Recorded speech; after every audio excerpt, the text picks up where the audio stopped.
Hello, luminous souls, and welcome back.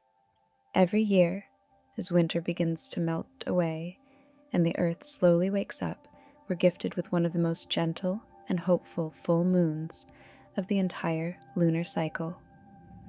The April full moon, also known as the pink moon. Now, despite the name, this moon doesn't actually glow pink in the sky. It gets its name from the soft pink wildflowers, especially creeping phlox, that begin to bloom across the northern hemisphere around this time. It's nature's quiet signal that the seasons are shifting, that life is returning, and that something new is ready to grow. And in many ways, that's exactly what this moon represents for us too. If you've been feeling the pull to release what's been weighing you down and step into a lighter, more aligned version of yourself, you're right on time.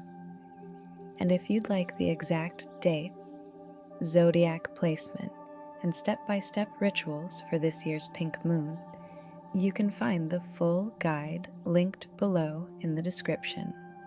So what makes the pink moon so special? Traditionally, this moon has been known by many names, all tied to the same core energy of renewal and new life. You might hear it called the sprouting grass moon, the egg moon, or even the fish moon, each one reflecting what's happening in nature during this time. Plants begin to grow again, animals become more active, and everything starts moving after a long period of stillness. This isn't just a seasonal shift, it's an energetic one. The pink moon marks a turning point, a threshold between what was and what's beginning to become. Spiritually, this full moon carries themes of renewal, emotional healing, growth, and gentle transformation. It's not an intense or chaotic energy. It's soft, but powerful. Like a warm breeze after a long winter, it invites you to open back up. This is a beautiful time to release old emotional weight, limiting beliefs, or patterns that no longer align with who you're becoming. At the same time, it's also a moment to begin nurturing what you do want to grow. The intentions you planted earlier in the year, this is where they begin to take root and show signs of life. But here's the balance of a full moon. As much as it's about growth, it's also about letting go. You can't fully bloom while holding on to what belongs to a past version of you.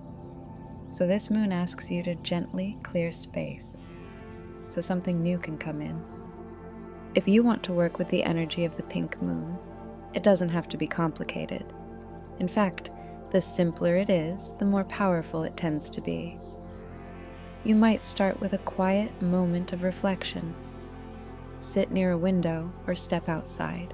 Take a few deep breaths and imagine a soft, glowing light washing over you, clearing away anything heavy and filling you with calm, fresh energy.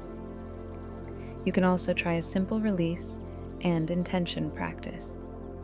Write down what you're ready to let go of, old habits, thoughts, or emotions. Then write down what you're ready to call in. You can safely burn the release list or simply tear it up and keep your intentions somewhere meaningful to you. Spending time in nature is especially powerful during this moon. Go for a walk, notice what's beginning to grow again, and let yourself reconnect with that same energy within you. You can also create moon water by placing a jar of water outside or on a windowsill overnight, allowing it to absorb the moon's energy. This can be used later for cleansing, rituals, or even watering your plants.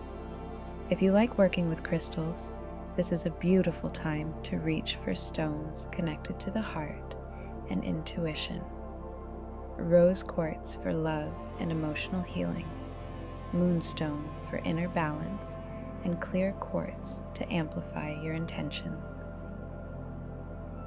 The most important thing to remember is this: you don't need a perfect ritual.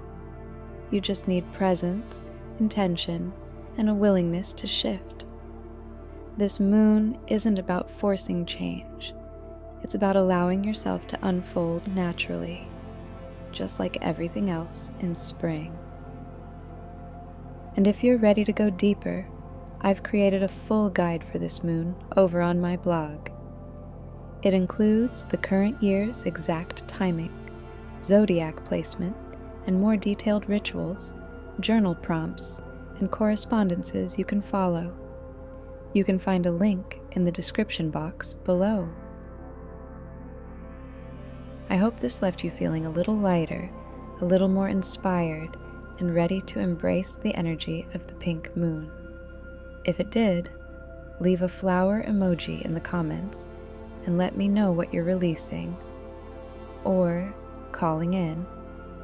And if you'd like more content like this, moon magic, seasonal energy, and simple spiritual practices, make sure to subscribe and turn on notifications so you don't miss what's coming next.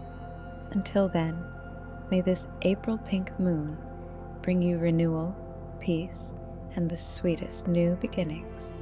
Stay magical, and I'll see you under the moonlight.